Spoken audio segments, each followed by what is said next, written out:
ลักน้ำมัน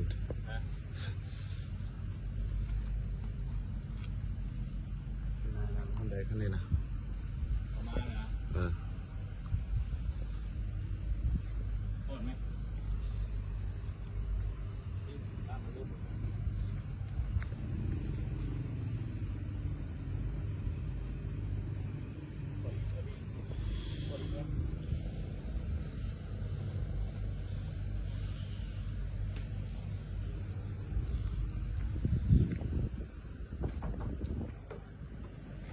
Yeah.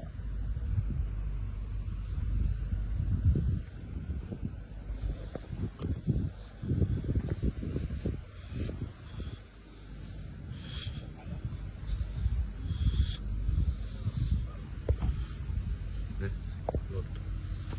ลักน้ำมัน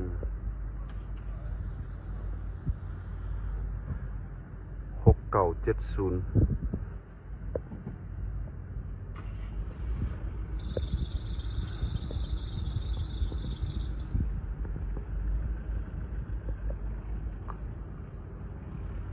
รถคนใดลักน้ำมัน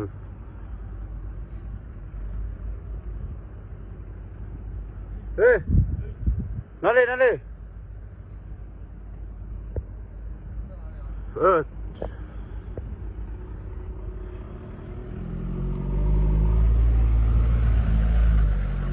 ตุกน้ำมันเต็มหลังรถเลย